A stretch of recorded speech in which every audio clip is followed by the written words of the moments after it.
하나님의 말씀 마태복음 1장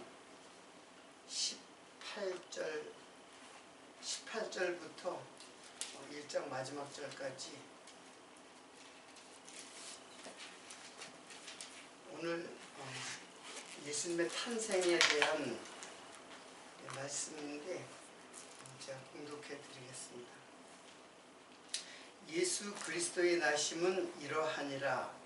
그 모친 마리아가 요셉과 정혼하고 동거하기 전에 성령으로 잉태된 것이 나타났더니 그 남편 요셉은 의로운 사람이라 저를 드러내지 아니하고 가만히 끊고자 하여 이 일을 생각할 때에 주의 사자가 현몽하여 가로되 다윗의 자손 요셉아 내 아내 마리아 데려오기를 무서워 말라. 저에게 잉태된 자는 성령으로 된 것이라. 아들을 낳으리니 이름을 예수라 하라. 이는 그가 자기 백성을 저희 죄에서 구원할 자이심이라 하니라. 이 모든 일에 된 것은 주께서 선지자로 하신 말씀을 이루려 하심이니 가라사대 보라 처녀가 잉태하여 아들을 낳을 것이요 그 이름을 임마누엘이라 하리라 하셨으니 이를 번역한즉 하나님이 우리와 함께 계시다 함이라. 요셉이 잠을 깨어 일어나서 주의 사자의 분부대로 행하여 그 아내를 데려왔으나 아들을 낳기까지 동침치 아니하더니 나음의 이름을 예수라 하니라. 오늘은 전 세계가 그 예수 그리스도의 탄생을 기념하는 예배를 드리고 예수 그리스도의 탄생을 기념하는 날입니다. 믿지 않는 자들까지도 성탄절이라고 해요. 크리스마스라고 해가지고 기뻐하는 그런 날이죠. 근데 여러분 혹시 이렇게 아시는지 모르겠네요. 예수님의 탄생이 12월 25일이 맞는가요? 아니요. 아니죠. 그러니까 혹시 우리 박쌤도 성탄절 12월 25일이라고 알고 있어요? 예수님의 탄생이? 몰라. 24일? 아니 24일은 이브고 성탄절 이제 크리스마스 이브라고 그랬죠. 그 전날이고 이제 밤에 태어났기 때문에 그 전날부터 이렇게 그래서 25일이 이제 성탄절이라고 하는데 그날 진짜 예수님이 그날 태어나셨는가 12월 25일에 태어났는가 이제 그 질문인데 지금 원장님 말씀하셨듯이 예수님의 12월 25일은 예수님의 탄생날이 아니에요. 그거를 어떻게 그러면 알 수 있느냐. 일단은 예수님의 탄생은 아무도 몰라요. 예수님의 탄생이 뭐 12월 25일인지 아니면 다른 날인지 언제인지 아무도 몰라요. 그러니까 모르는 게 맞는 거고 오히려 12월 25일은 어떤 의미에서 잘못됐느냐 하면은 다른 이제 누가복음 같은 데는 이제 그 목자들이 양틈에서 자다가 이제 뭐 별을 보고 동방박사는 별을 보고 근데 양들과 들에서 그 목자들이 잘 수 있는 거는 12월 25일 그때는 추워서 그렇게 하지 않아요. 다 그때는 양을 우리에다 다 집어넣어요. 그러니까 10월부터 그 다음에 3월이 될 때까지는 사실은 바깥에서 나가서 양틈에서 이렇게 뭐 들에서 잘 수 있는 날씨가 아니에요. 뭐 얼어 죽죠. 그러니까 그날은 크리스마스 예수님의 탄생이 아니고 그러면 예수님의 탄생을 왜 12월 25일 날로다가 그렇게 이야기를 하는가? 이거는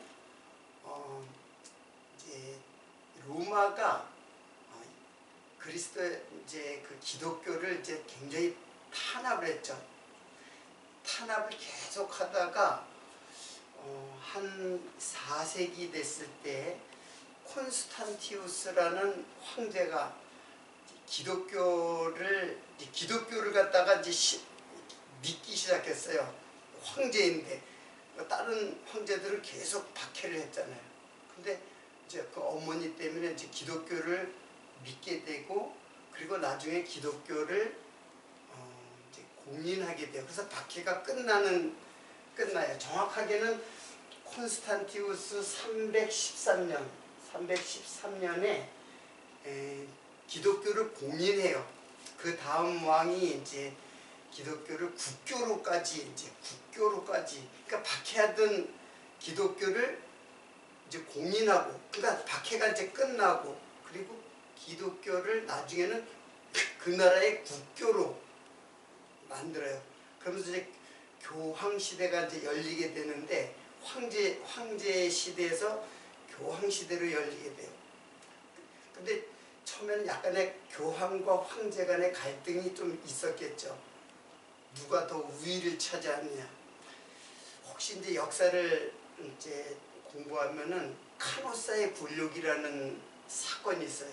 그거는 황제가 교황한테 무릎을 꿇고, 잘못했다고 무릎을 꿇고 용서를 빌었는데 교황이 그걸 받아들이지 않고 계속 그냥 눈이 오는 데서 밤낮을 갖다가 거기 무릎을 꿇고 이제 이렇게 빌었다는 그런 그래서 카노사의 굴욕이라고 그래요. 이제 그런 일이 있을 정도로 이제는 교황이 더 높아진가. 교황이 나중에는 황제를 이제 좌지우지할 정도로 임명도 할 정도로 그렇게 이제 근데 그 시초가 누구냐면 콘스탄틴이라고 하다가 콘스탄티우스라고 하는 황제가 기독교를 공인을 했어요. 기독교를 인정을 하니까는 박해는 이제 멈춰진 거죠. 그래서 모든 이제 박해가 다 끝나버렸어요. 그리고 기독교가 그전에는 카타콤이라는 거 혹시 아는데 지하 분묘예요. 근데 기독교를 탄압할 때는 잡히면은 이제 순교를 당하니까 사자밥이 되기도 하고, 또는 여러 가지 이제 이제 순교를 당하니까는 다 지하에 숨어서 했는데, 이제 그 유명한 게 그게 카타콤이에요. 그 지하 무덤인데 그 속에서 예배를 드리고 그 속에서 생활을 하고 살았어요. 그러다가 기독교가 공인이 되면서 이제 그들이 다 위로 나온 거예요. 다 이제 나와서 이제 교회도 짓고 이제 그렇게 시작했는데, 요게 누구냐면 콘스탄틴이라고 하고, 콘스탄티우스, 이제 헬라 말로 콘스탄티우스 황제가 313년 기독교를 공인을 해요. 근데 요 콘스탄틴이라는 사람이 기독교를 공인을 하면서, 기독교가 도대체 기독교 이제 예수님이잖아요. 예수님이 언제 태어났는지를 기념하고 싶은데, 그날을 축제를 열고 기념하고 싶은데 모르니까는 정한 거예요. 12월 25일을 정했는데, 근데 이날은 어떤 날이냐면은 우리나라의 절기로는 이때가 동지예요.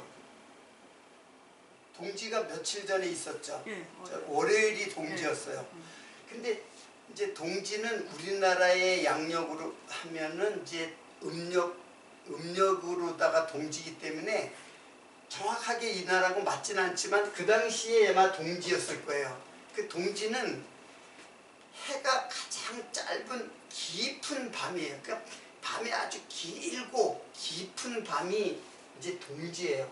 그러니까 어둠이 아주, 그리고 이날은 무슨 날이냐면 태양신을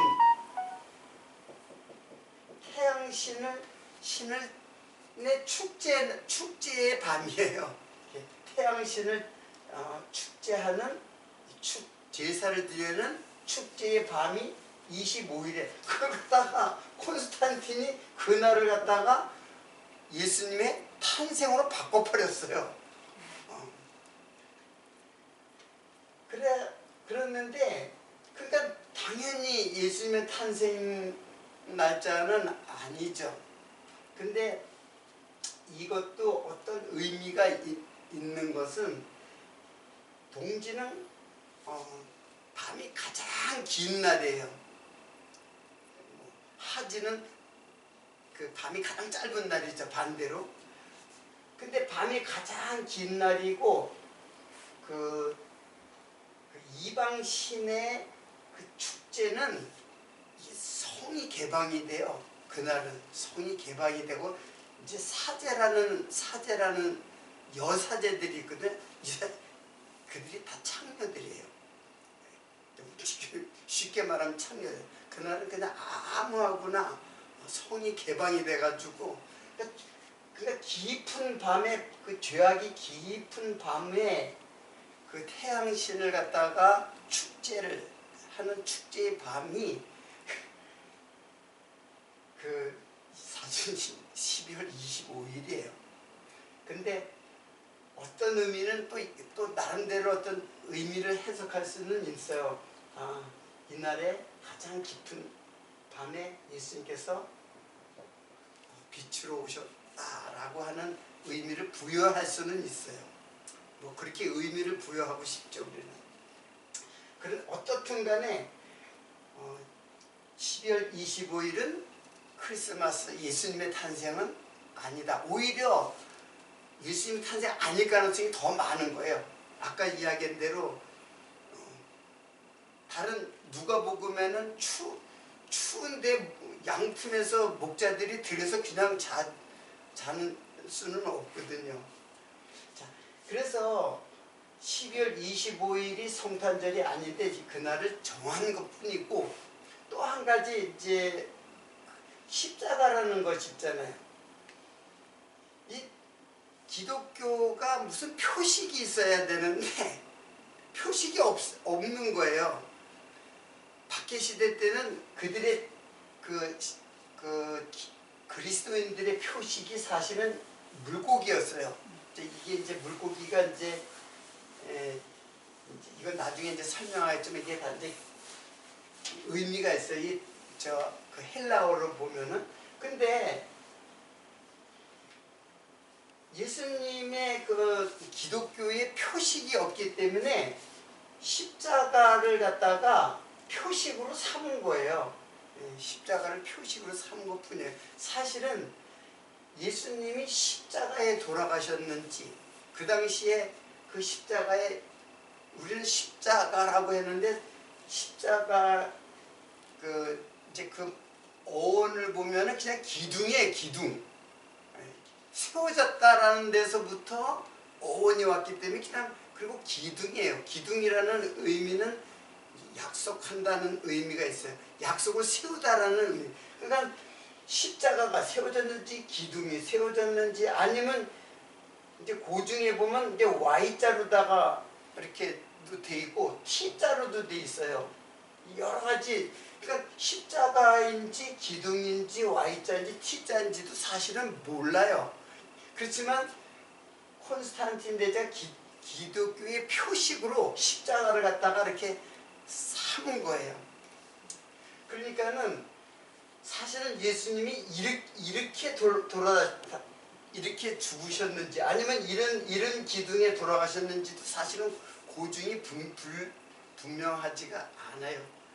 그리고 고증을 보면 이런 여러 가지 형태의 그 형틀이 있는 거예요. 자, 지금까지 얘기한 거는 그냥 참고로, 이건 뭐 성경에 나온 것도 아니고 그냥 다만 이제 우리들이 그것을 그런 역사적 사건으로 이제 우리들이 이제 이해를 해야 되고, 이거는 제가 그냥 상식적으로 이해를 하기 위해서 이제 한 말씀이에요. 오늘 본문 말씀을 이제 성탄, 오늘 제가 1강이라 그랬잖아요.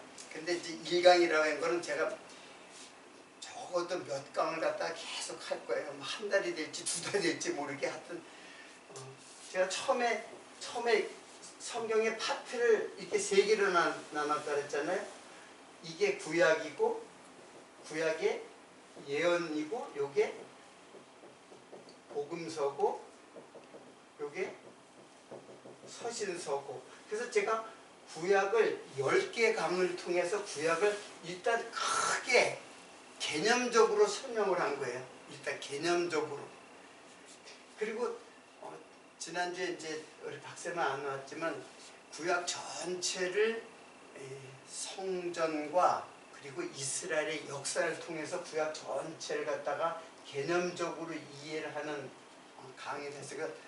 안 봤으면 나중에 이제 참고를 하시고. 오늘부터 제가 이제 복음서를 갖다가 하는 거예요. 이건 물론 더 할 수 있는데 이제 이렇게 계획을 이렇게 프로그램을 이렇게 했죠. 그래서 이 복음서는 사실은 이 복음서가 핵심이에요. 이건 다름 아닌 이제 예수 그리스도에 대한 기록이거든요. 예수님의 말씀도 있고 예수님의 행적이 있고 그것이 그 제자들이 기록한 건데 결국 예수 그리스도예요. 성자 하나님 예수 그리스도. 이제 그분이 누구인가를 이제 앞으로 이제 강의를 통해 가지고 좀 더 아주 디테일하게 그리고 아주 심도 있게 이것을 이제 예수를 이제 설명하려고 하는 게 이제 제가 이제 그 개진되어지는 강의가 이제 이어지는 이제 그 프로그램입니다. 자, 그러면 그 복음서 시작이 마태복음이잖아요. 거기 처음에 예수의 탄생이라는 제가 주제를 했는데 예수의 탄생 사건이 지금 오늘 기록되어져 있어요. 자, 여기서 한번 조금 더 읽으면서 좀 우선 한번 보세요. 예수 그리스도의 나심은 이러하니라. 근데 여기서 예수 그리스도라고 그랬죠. 그래서 예수 그리스도, 지금 예수와 그리스도는 사실은 의미가 달라요. 지금 우리는 이제 예수 그리스도를 같이 이렇게 보고 있지만 의미는 달라요. 그래서 근데 이미 마태는 예수가 그리스도라는 것을 전제를 하면서 지금 기록하고 있어요. 그러니까 예수가 그리스도인데 예수라는 뜻하고 그리스도라는 뜻이 다르다는 얘기예요. 이렇게 이제 교회 분파를 보면은 예수교가 있고, 그렇죠. 그리고 기독교가 있죠.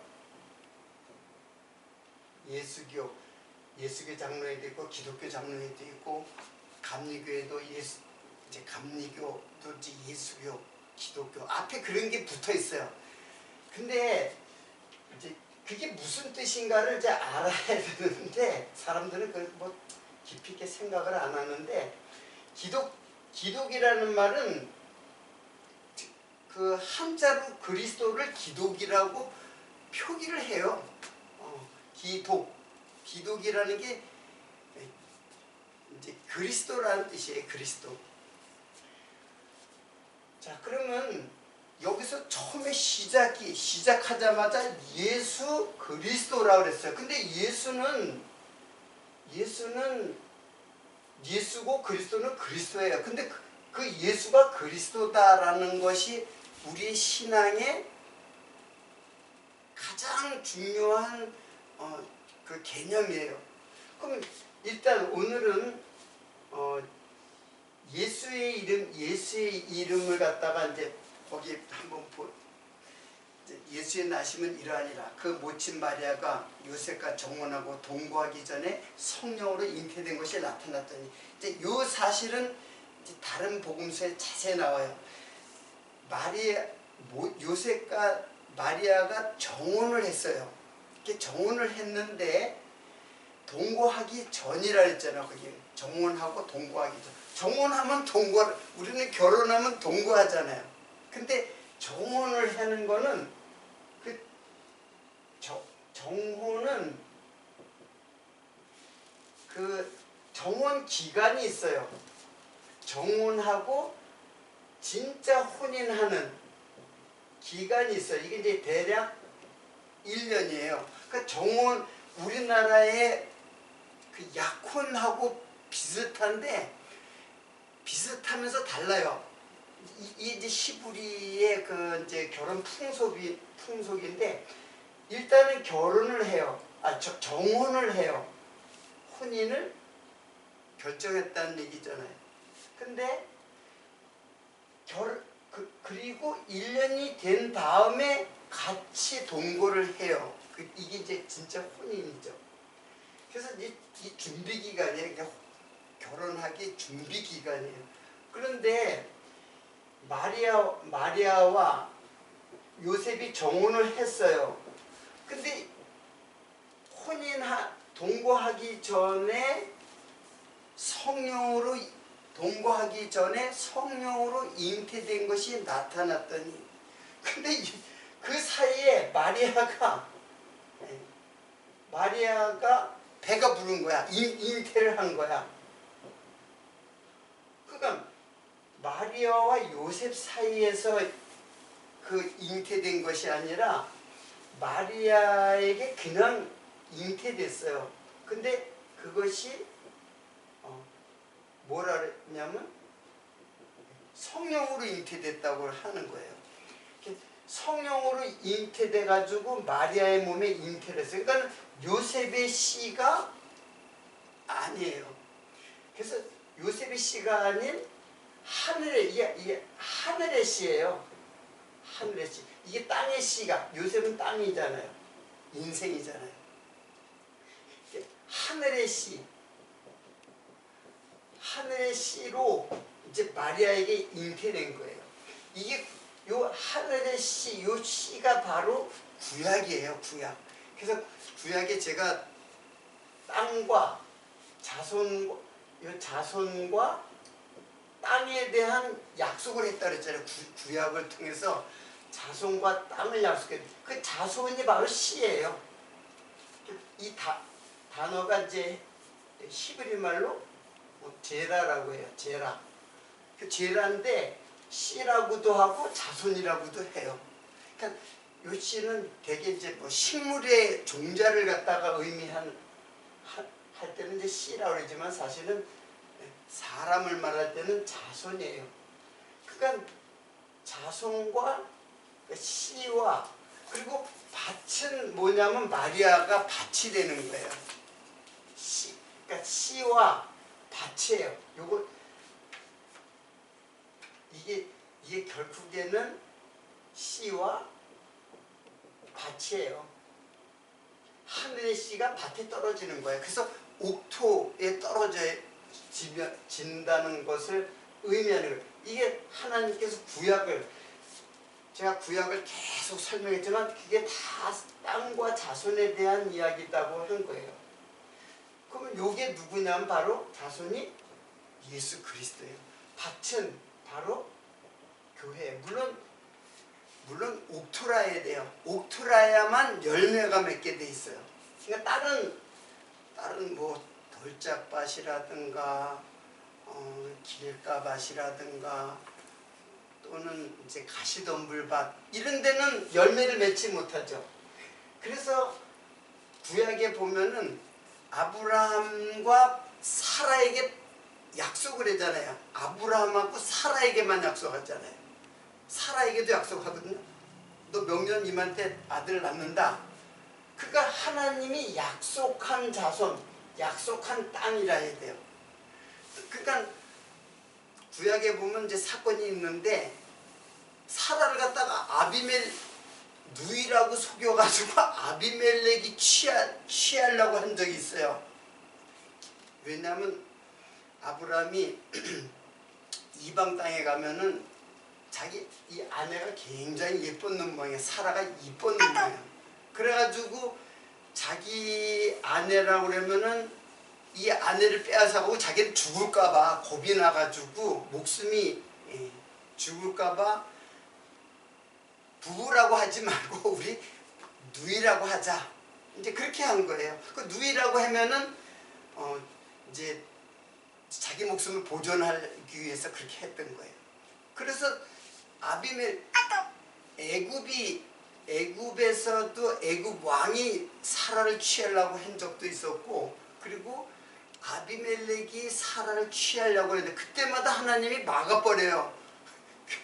꿈에 나타나가지고 아비멜렉을 죽이려고 하니까는 너 그 남의 아내 갖다 왜 데려왔느냐? 누이라고 그래가지고 그래서 나 잘못한 거 없습니다. 이제 그렇게 하거든요. 야, 그 남의 아내니까는 너 손대지 마. 그러니까는 아브라함, 이게 이제 구약의 모형으로 보면 아브라함하고 약속하고 사라하고 약속하는 것하고 같은 거예요. 그러니까는 반드시 사라의 몸에서 나와야 약속의 자손이에요.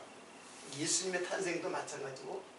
그리고 아브라함이 또 다른 여자를, 다른 밭을 갖다가 한 아들이 있어요. 잘 알다시피 그 누구예요? 몸종 하갈에게서 낳은 아들이 있죠. 그래서 그게 누구냐면 누구예요? 이제 하나는 이제 배웠어요. 이스마엘이잖아요. 이스마엘. 이삭을 낳기 전에 이스마엘 먼저 낳잖아요. 이스마엘 낳는데 하나님이 이제 그건 네 씨 아니야. 그러니까 네 씨가 아니다. 이거 하나님이 약속한 씨가 아니다라는 거예요. 그러니까는 아브라함이 다른 여자를 통해서 낳은 아들도 안 되고, 또 사라가 다른 남자에게서, 그러니까 씨와 밭이 반드시 하나님이 약속에 의해서 낳은 자손과 땅, 그게 바로 씨와 밭의 이야기고, 그게 결국에는 예수 그리스도와 교회에 대한 이야기예요. 에베소서에 이제 제가 오늘 안 적었네. 에베소서에 야, 그거 다 그리스도와 교회에 대한 이야기야, 이렇게 설명을 하고 있거든요. 자, 그러니까는 지금 마리아에게서 잉태된 거는 요셉이 잉태가 아니라 하늘의 씨와 마리아에게서 잉태돼 가지고 자녀를 낳아야 돼요. 물론 이건 예수님의 탄생에 대한 이야기지만, 이게 결국은 예수님의 탄생과 또 나중에 교회의 탄생도 마찬가지예요. 다 약속, 그게 언약의 자손, 그리고 언약한 땅. 그 땅은 바로 인생이에요. 모든 인생은 다 이 땅을 말해요. 이거는 하늘은 하나님이고, 이거는 인생이고, 땅은. 자, 그래가지고 마리아에게 잉태됐는데 그 이름을 예수라 하라. 이제 그렇게 한 거예요. 자, 그러면 예수라는 말은 무슨 뜻이에요? 왜 예수라고 했을까요? 이제 헬라 말은 예수스예요. 예수스인데 도대체 예수는 이름을 왜 예수라고 했는가? 이 해답은 이제 제가 성탄트가 1강했는데 이게 10강이 될지 나도 몰라요. 아직까지 그걸 계속 이제 준비를 하면서 이제 결국 끝날 때쯤에서 예수라는 이름이 그런 거로구나라고 이제 그때야 알게 될 거예요. 이제. 그리고 일단은 오늘 본문 말씀에서 오늘은 이제 예수와 그리스도에 대해서 두 가지를 이제 그 뜻을 이제 설명하면 아마 오늘 이제 끝날 것 같은데, 예수는 그 뜻이 뭐라 했어요? 거기에 거기 자, 몇 절인지 모르겠어요. 아들을 낳으리니 이름을 예수라 하라. 이는 그가 자기 백성을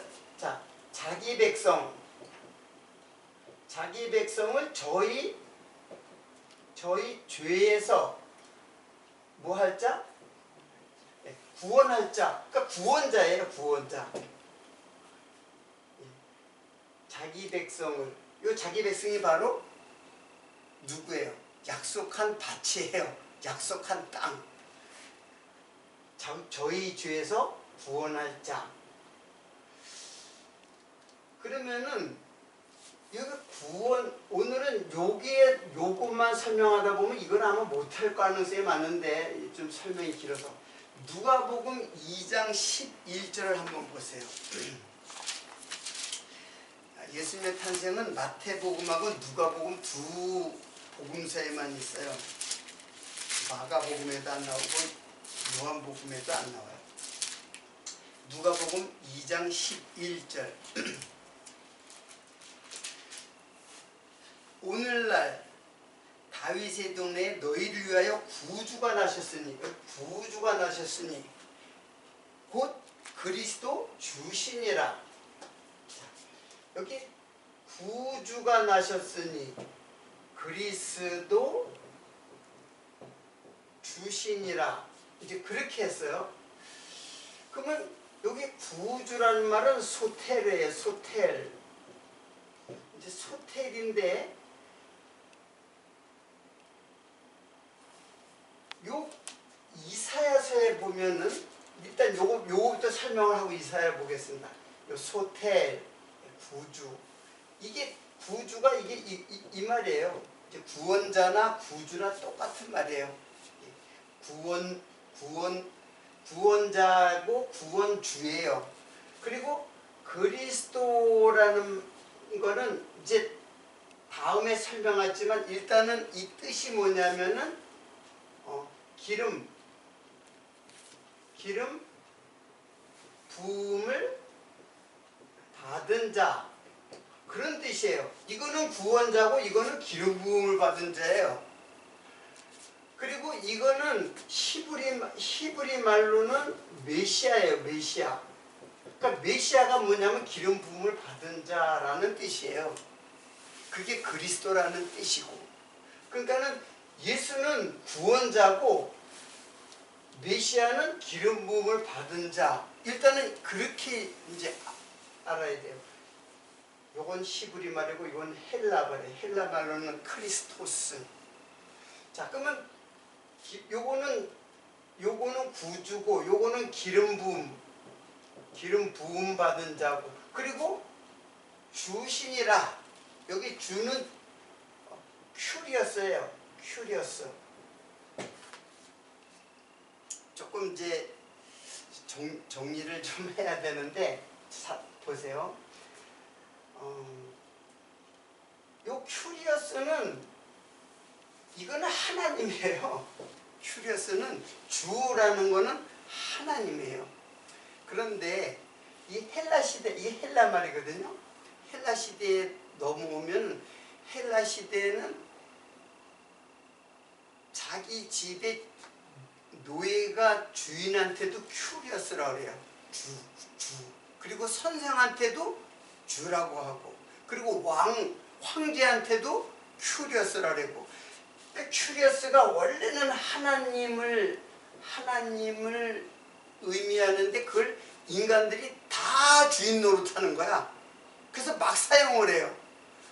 그게 큐리어스. 이게 히브리 말로 하면 아도나이거든요. 아도나이. 근데 아도나이는 하나님이에요. 이게 하나님인데 하나님의 이름을 부를 수가 없어서 주라고 이제 부르는 거예요. 그러니까 하나님이에요. 하나님. 그러니까는 구주, 그리스도, 하나님. 그래서 이제 그리스도에 대해서는 제가 다음 시간에 설명한다 그랬고, 요 구주,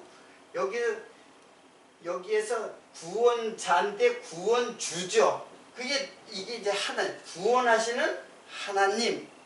그냥 구원자라, 뜻은 구원자지만 사실은 그분은 하나님이다 라고 마태는 지금 고백을 하는 거예요. 처음부터. 이분은 구원하시는 분인데, 구원하는 자인데 이분은 하나님이다, 그런 뜻이에요. 자, 그게 누가복음에 이렇게 기록을 한 것인데, 그 근거로 이사야서를 한번 보면은, 자, 이사야서를 한번 보겠습니다. 이사야서 44장 6절입니다.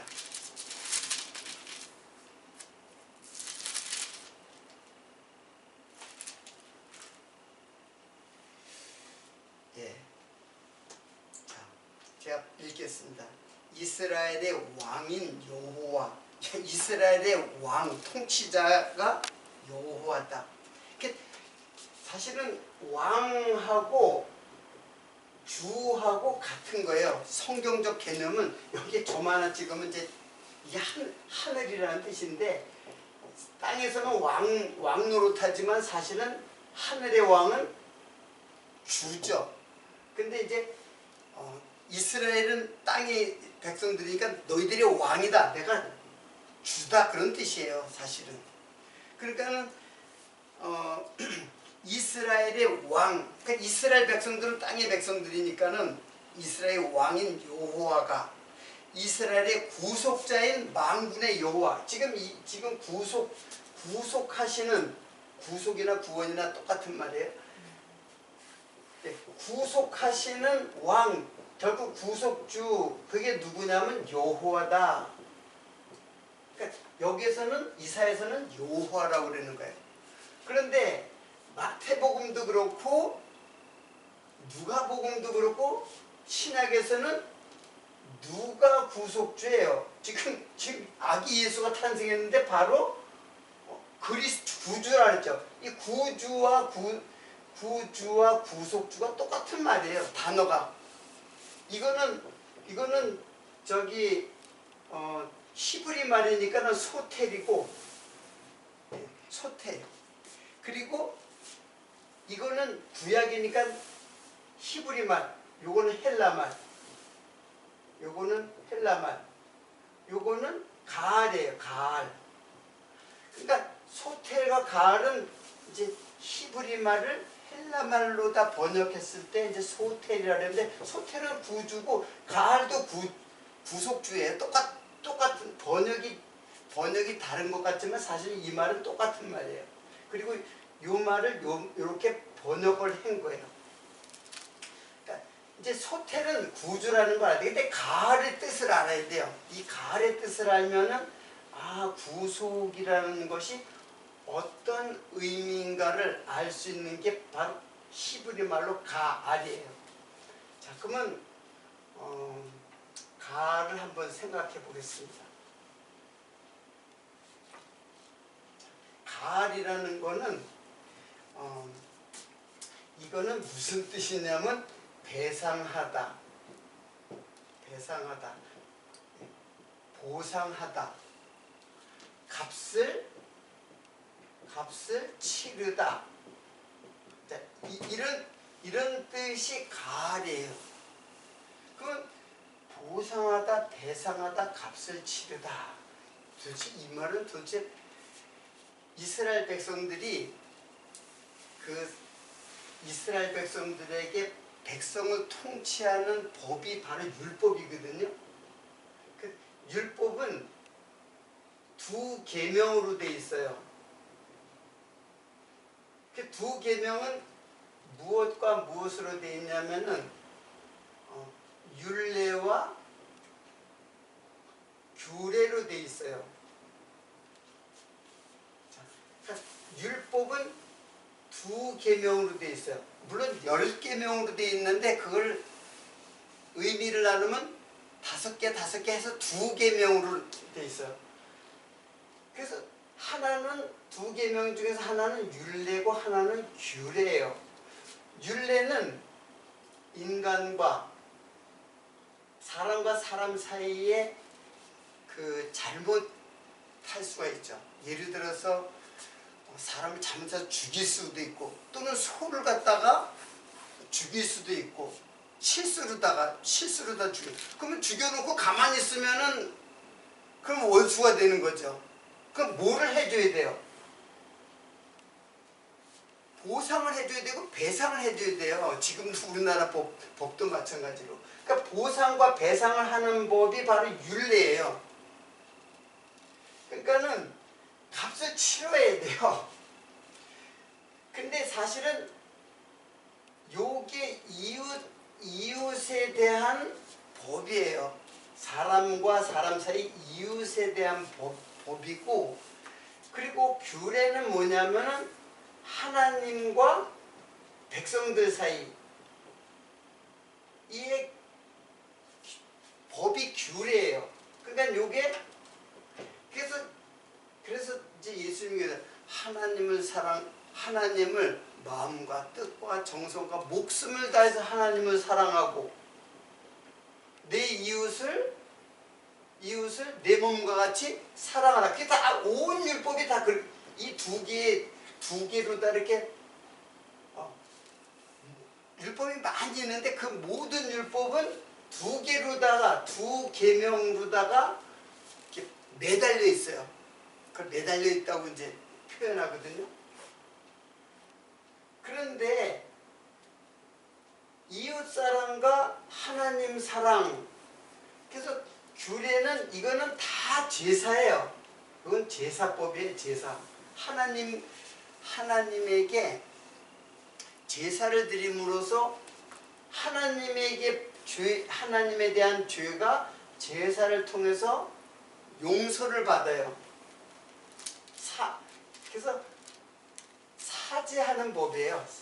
죄를 용서하는 법이 규례고, 이웃과 이웃 사이에 잘못된 그 배상, 사람이 살다 보면 다 일은 상대방에게 피해를 주고 피해를 받고 그렇게 되면 그런 것을 해결할 수 있는 법이 없으면은 그건 무질서해지고 서로 시기와 살인이 일어나고 그리고 복수와 범죄가 일어나게 돼 있단 말이에요.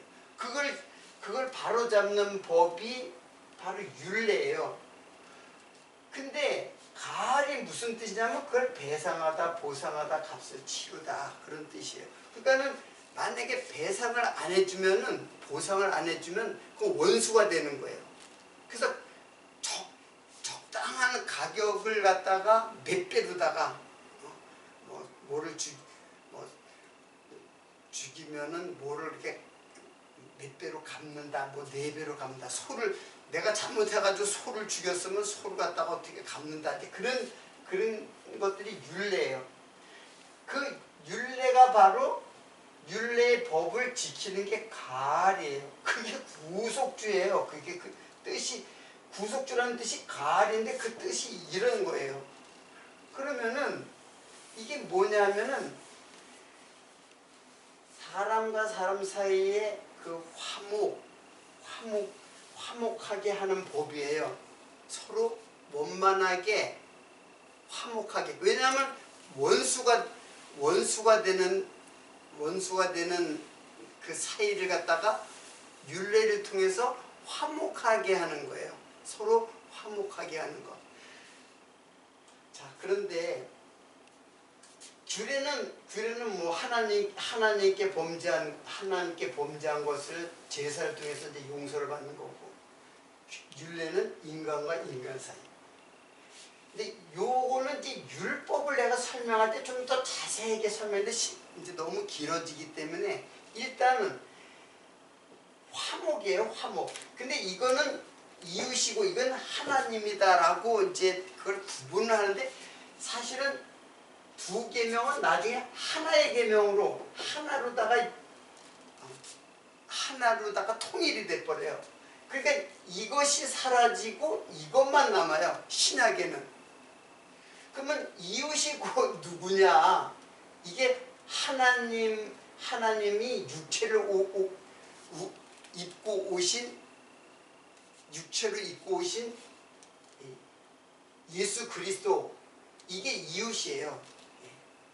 그래서 인간과 인간의 그 법이 아니라 바로 예수 그리스도에 대한 법이에요. 그러니까 이거는 사람의 법이고 이건 하나님에 대한 법이다. 이렇게 신학자들도 그렇게 구분을 하는데, 결국 하나님은 우리들이 이런 제사를 통해서 하나의 모형 보여준 거지, 사실은 영원한 제물이 되어가지고 우리를 내 몸처럼 사랑하기 위해서 예수님이 보상하고 배상한 법이에요. 이게 이웃사랑이에요. 여러분,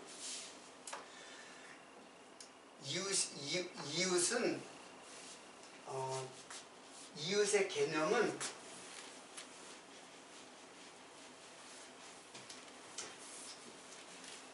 우리가 옆집 이웃 그런 개념이 아니에요. 이웃은 이제 단어를 나중에 이제 설명했지만 형제 또는 친구, 요게 이웃이에요. 이웃의 개념이 우리가 생각하는 옆에 사는 집, 그 이웃이 그게 아니라 사실 형제나 친구가 다 이웃이에요. 이게 다 이웃 개념이에요. 그리고 더 농도 짙은 개념은 뭐예요? 부부예요. 부부. 이게 다 이웃의 의미예요. 그러니까 우리가 생각하는 그런 이웃이 아니에요. 이 성경에서 이웃은 형제예요. 그래서 형제와 형제, 요게 이웃이에요. 요 형제와 형제, 친구와 친구, 부부, 예? 부부와 부부, 남편과 아내, 이게 다 이웃 관계를 설명하는 거예요. 그런 것이지 우리 옆집에 사는 사람, 그 사람이 우리 이웃이다, 지금 그런 개념이 아니라 성경에서 이웃은, 레아라는 그 이웃은 이런 개념이에요. 그래서 하나님께서 나를 형제를 삼는 거예요. 예수님께서 이 땅에 오셔가지고 나를 형제 삼는 거예요. 그리고 나를 친구 삼는 거예요. 그리고 나를 아내 삼는 거예요. 그것이 진정한 이웃이에요. 그래서 이거는 도대체 이해할 수도 없고 실현할 수도 없는 사랑인데, 이웃으로 내 몸같이 사랑하기 위해서 이 땅에 오신 분이 바로 예수님이에요. 그래서 반드시 배상을 해주고 보상하고 값을 치루어서 화목하게 하는 거예요. 이거를 안 해주면은, 근데 이게 단순히 재산의 피해라든가 이제 그런 것이 아니라 이게 영원한 생명에 대한 보상을 갖다가 예수님께서 해줘야 되는데, 뭘로 다 해줘야 되냐면 생명은 생명으로 갚아야 되는데, 그게 바로 예수 그리스도께서 십자가에 피가 생명이거든요. 피를 흘려서 우리의 생명을 구원하시는, 배상해주고 우리를 보상해주는 예수의 피. 그래서 이웃을 내 몸처럼 사랑하는 거예요. 그러니까 이건 내가 지키는 거 아니에요. 이거 내가 이웃을 내 몸처럼 사랑하고, 하나님을 목숨을 다해서 하나님을 사랑하고, 그건 내가 지키는 것이 아니라 그건 다 누가 지키는 거예요? 예수님께서 실현하실 법을 우리들에게 얘기한 거지, 우리 보고 그걸 지키라, 지킬 수도 없고, 우리에게 지키라고 준 법도 아니에요. 사실은 이거는 누구를 알게 하는 법이냐면 바로 이 법을 실현할 분, 이게 바로 뭐예요? 메시아예요. 이게 그 법을 그 율법을 완벽하게 실현하시는 분, 그 메시아를 구약은 예언을 했던 거예요. 이게 이제 그리스도잖아요. 그런데 예수님, 아기 예수가 나왔는데 예수를 보고 지금 그리스도 주가 태어났다고, 지금 마태복음도 그렇고 누가복음도 그렇고 제자들이 예수님의 탄생을 갖다가 그리스도의 탄생으로다가 말하는 거예요. 즉 메시아의 탄생, 그래서 이거는 하나의 모형들이지 실제로는 뭐냐면은 이게 죄예요. 죄의 값을 치르는 거예요. 죄의 값을 치르는 거예요. 그 죄의 값을 치루어서 우리를 구속하는 자가 바로 메시아예요. 그걸 갖다 구약에는 가알이라고 하고 신약에서는 소텔, 그게 바로 구속자. 근데 구약에는 구속자가 여호와잖아요. 근데 신약에서는 구속자가 누구예요? 예수예요.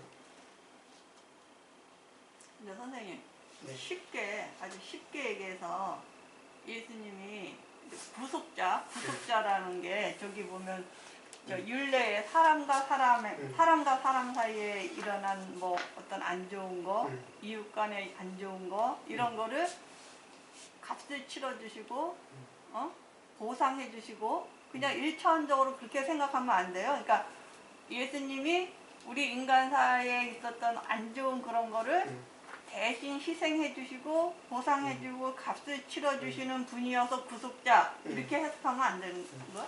지금 이제 그거 맞는 말이고 1차적으로는 일차적으로는 맞는 말인데 그게 지금 제가 이제 어떻게 연결시키냐면 여기에는 예수님이 구속자가 되고 여기서는 여호와가 구속자라고 그래요. 아까 읽었다시피 자 제가 읽다가 말았나? 이사야 44장 6절 이스라엘의 왕인 여호와 이스라엘의 구속자인 만군의 여호와가 말하노라 나는 처음이요 마지막이라 나 외에 다른 신이 없느니라.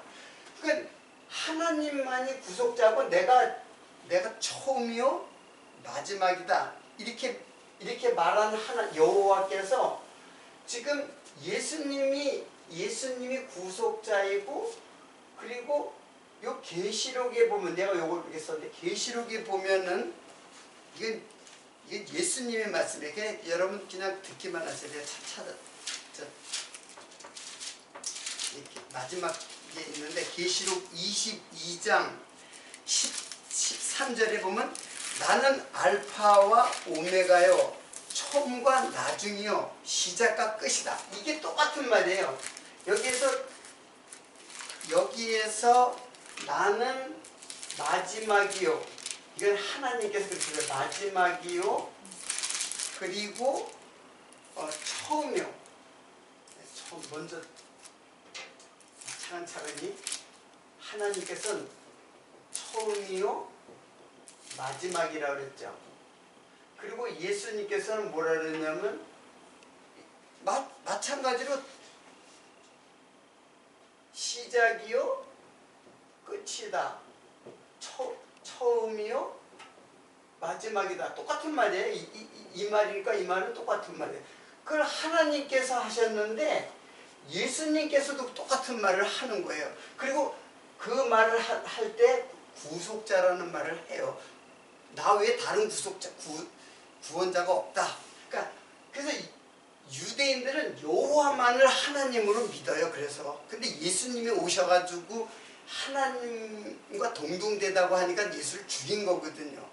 근데 제자들이 예수님이 돌아가시고 그리고 후에 성경을 기록하는데 그 예수님이 바로 구주다. 그리고 그리스도다. 여기에는 주다. 하나님이다. 하는 거예요. 그러면 이 예수가 곧 누구라는 거예요? 이제 다 정리해보면 그렇죠. 하나님이란 얘기예요. 지금 지금 제가 장황하게 지금 설명한 그 최후의 결론은 뭐냐면 이 예수가 하나님이라는 거예요. 그리고 우리들의 죄를 나의 형제가 되어서 이게 육체가 되어 오시는 모습이거든요. 내가 육체잖아요. 근데 육체로 오셔야지만 형제가 되는 거예요. 나를 친구 삼는 거는 예수님도 육체가 되어야 친구가 되는 거예요. 그냥 하늘에서 나를 친구라고 할 수는 없는 거예요. 영이신 하나님이 육체가 되어 와야지 이웃이 되는 거예요. 그래서 이웃에게 범죄한 거 다 하나님에게 범죄한 거하고 똑같은 거예요. 인생들은 다 우리는 죄 중에 태어났기 때문에 욕심을 갖고 있기 때문에 반드시 남에게 피해를 주게 돼 있어요. 남을 미워하는 게 살인하는 거라니까요. 미워하는 것도 살인하는 거예요. 탐내는 거, 그 도둑질하는 거 똑같이 하나님은 똑같이 봐요. 그래서 예수님께서 나를 육체의 신부인 나를 육체로 오셔가지고 나를 아내 삼아가지고 영원한 하나님을 데려가기 위한 하나님의 구속사역이 지금 하늘에서 이 땅에 내려오신 예수예요. 그래서 처녀의 몸에서 그 요셉하고 동침하기 전에 그냥 몸만 빌려서 오는 거예요. 밭을 삼아가지고 이 땅의 씨가, 하늘의 씨가 이 땅에 내려오는 거예요.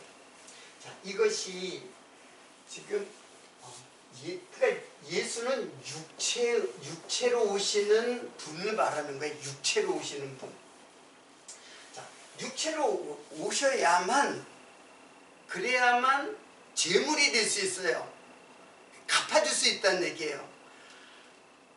왜냐하면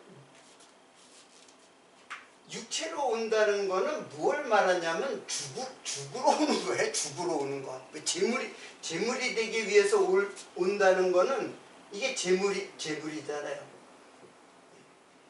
그 제물이 되려면 육체로 와야만 제물이 되는 거예요. 근데 문제는 제물이 죄가 있으면 돼요, 안 돼요?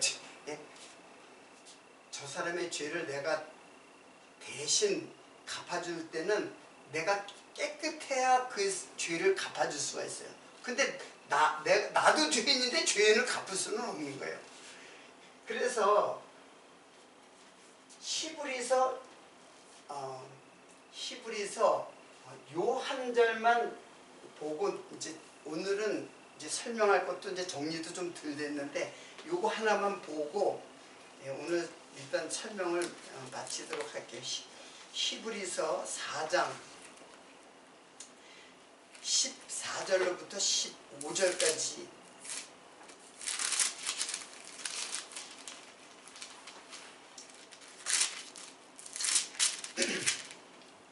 그러므로 우리에게 큰 대제사장이 있으니 승천하신 자 곧 하나님의 아들 예수시라. 자, 큰 대제사장이 있는데 그 승천하신 자예요. 곧 하나님의 아들 예수시라. 우리가 믿는 도를 굳게 잡을지어다. 우리에게 있는 대제사장은 우리 연약함을 채울하지 아니한 자가 아니요 모든 일에 우리와 한결같이 시험을 받은 자로되 죄는 없으십니다. 그러니까는 예수님은 육체로 왔다는 거는 죄에 노출됐다는 거예요. 죄에 시험을 받을 수 있는 분이란 얘기예요. 근데 시험을 받고 모든 인생의 그 시험을 채우래요. 다 그걸 갖다가 몸으로다가 그걸 경험을 하는 거예요. 죄에 노출됐다는 거예요. 시험에 노출됐다. 그런데 죄는 어떠 그래요? 없으시니라. 그러니까 예수님은 죄에 노출되고 죄를 지을 수밖에 없는 육체를 가졌는데 스스로는 죄를 짓지 아니하셨다. 그래야만 뭐가 될 수 있어요? 제물이 될 수 있는 거예요. 제물의 자격이 되는 거예요. 그래서 구약에 흠 없고 점 없는 깨끗한 양을 갖다가 잡아서 제사장이 인간의 모든 백성들의 죄를 다 전가시켜버려요. 그 양에게 다 안수해가지고 인간의 모든 죄를 다 전가해. 다 의식이에요. 형식적 의식이고 지금 이것을 설명하기 위한 모형적 사건이에요. 그래가지고 그걸 갖다가 다 갈라가지고 피를 흘리고 그래서 태워가지고 하나님께 제물로 바쳐요. 그 제물로 그러니까 예수님이 바로 영원한 제사의 제물이 되셔가지고 죽으실 것에 대한 구약의 제사는 다 예수에 대한 제사예요. 그래서 제사가 굉장히 많거든요. 거기에 뭐 화목제도 있고 속건제도 있고 속죄제도 있고 뭐 여러 가지 소제, 요제 많은 제물인데 그 모든 그 제사를 갖다가 다 필요 없다. 이제 한 번 한 번 제사로다가 모든 제사를 다 성취해 버리겠다. 그래서 단번에 예수님 단번에 한 번 죽으시면 구약의 모든 그 제사를 갖다 단번에 이루어 버려요. 그 모든 제사를 다 그 중에서 가장 대표적인 죄가 바로 화목제예요. 이 화목제는 하나님과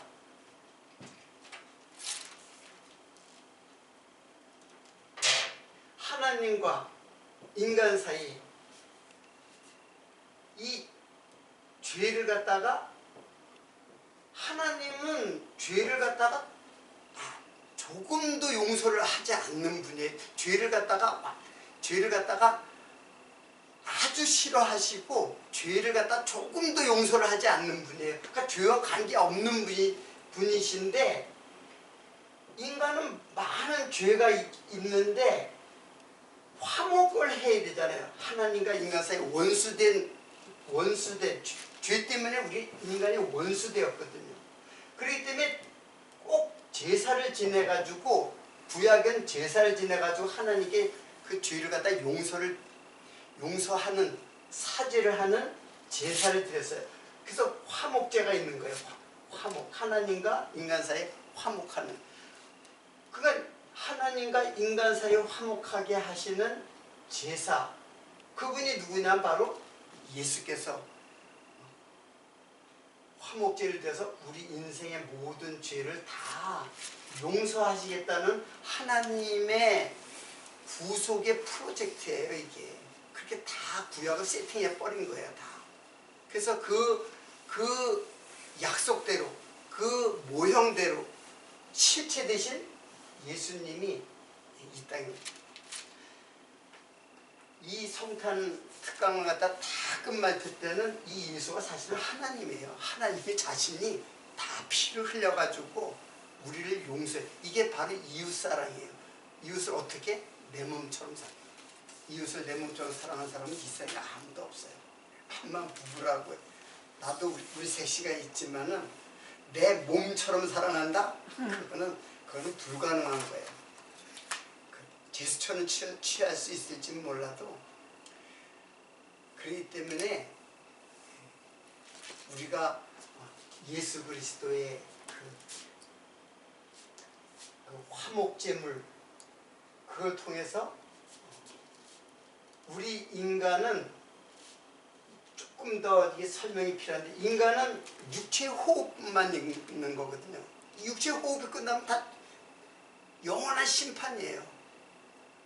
그러니까 육체의 호흡 여기는 육체의 생명이에요. 여기도 생명이 있어요. 지금 우리가 살아있잖아요. 육체의 생명이에요. 근데 여기는 영원한 생명이에요. 그래서 육체의 생명은 다 이 죄로 인해서 다 육체 호흡이 끝나는 순간에 다 영원한 심판을 받는 건데 성도는 예수 그리스도 안으로 들어가 버려요. 예수 그리스도 안으로 들어가서 승천해 버려요. 그래서 육체의 생명이 끝이 아니라 육체의 생명이 오히려 똑같이 우리도 육체의 생명이 죽어요. 그런데 육체의 생명이 죽는 순간이 바로 영원한 생명이 되는 거예요. 그래서 헬라 말에 죽음이라는 사망이라는 말이 두 가지가 있어요. 이 영원한 사망을 갖다가 이거는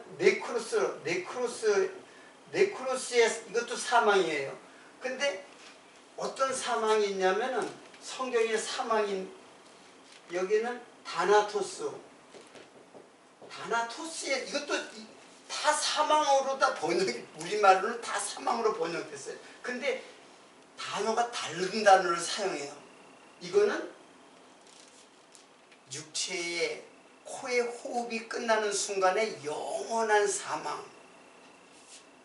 그리고 이 사망은 똑같이 우리도 육체의 호흡이 끝나는 순간 영원한, 그래서 완성으로 죽음으로 완성되는 사망이에요. 이게 좀 말이 그런데 죽는 것이 완성이에요. 영원한 생명으로 완성되는 사망이에요. 그래서 예수를 믿는 사람이나 안 믿는 사람이 다 사망하죠. 근데 한 사람은 네크로스의 사망으로 영원한 사망이고, 이거는 이 사망이 완성으로, 즉 하나님의 나라로 완성되어지는 사망이에요. 그래서 죽는 게 다 틀려요. 우리가 여기서 볼 때는 똑같죠. 똑같이 믿는 사람도 죽고 안 믿는 사람도 죽고. 그러나 그 순간에 이렇게 달라지게 되는 사망이에요. 그래서 결국에는 우리도 다 예수와 함께 죽어요. 다 예수와 함께. 그래서 예수님이 여기까지 내려온 거예요. 여기까지 내가 죽을 이 죽음을 예수님께서 대신 하시는 거예요. 그래서 대속이라는 거예요. 대신 속해준다, 대신 갚아준다. 똑같은 말이에요. 무엇을? 우리의 죄를 대신 근데 이분은 하나님인데 죽을 수가 있나요? 죽을 수 있는 분으로 오시려고 육체를 입은 거예요. 죽기 위해서 오시기 때문에. 육체는 시작과 끝이 있거든요. 다 끝이 있단 말이에요. 종말이 있단 말이에요. 근데 하나님은 종말이 없어요. 영원한 분이에요. 그래서 그 생명도 영원한 생명이에요. 생명도. 여기는 코의 호흡이에요. 이 생명은 코의 호흡이에요. 요거 딱 끊어치면은 그냥 죽는 거예요. 뭐 아무것도 아니에요. 짐승이나 사람이나 코의 호흡이에요. 그래서 예수께서 이 땅에 우리와 같이 된 거예요. 짐승처럼 십자가에 못 박혀 죽는 거예요. 십자가에 못 박혀 죽는다는 거는 짐승을 죽일 때나 그렇게 죽이지, 사람을 죽일 때 채찍을 치고 그렇게 죽일 수가 있나요? 채찍을 치면은 그냥 채찍 끝에는 그냥 쇠덩어리가 쇠무치가 이렇게 달려서 가지고 한 번 칠 때마다 살점이 떨어져 나가요. 몇 대 맞으면 죽게 돼 있어요. 그건 짐승에게나 하는 것이 사람에게 할 수 있는 게 아니거든요. 바로 우리가 짐승 같은 우리이기 때문에 예수님께서 그 십자가를 다 담당하시고 우리 인생들의 죄를 갖다가 온갖 조롱과 비웃음과 그 침뱉음까지 주먹으로 치고, 그래서 십자가에 거기까지 가신 거잖아요. 왜? 나를 이웃사람, 최종적으로 나를 아내 삼아서 영원한 하나님의 나라로 데려가시기 위한 하나님의 프로젝트. 그 중에 하나가 예수님이 이 땅에 탄생하신 거예요. 다음 시간에는 그리스도라는 건 도대체 뭐냐, 그리스도는 또 무슨 뜻이냐. 예수는 육체의 예수를 말하는 것이에요. 그리스도는 다른 뜻이에요. 근데 그 예수가 그리스도라는 것을 지금 증명하는 것이 지금 성탄 특강에 그 개진되어지는 강의의 그 방향입니다. 다음 시간에도 계속해서 성탄절은 지나갔어도 계속해서 이 말씀으로 우리들이 상고하도록 하겠습니다.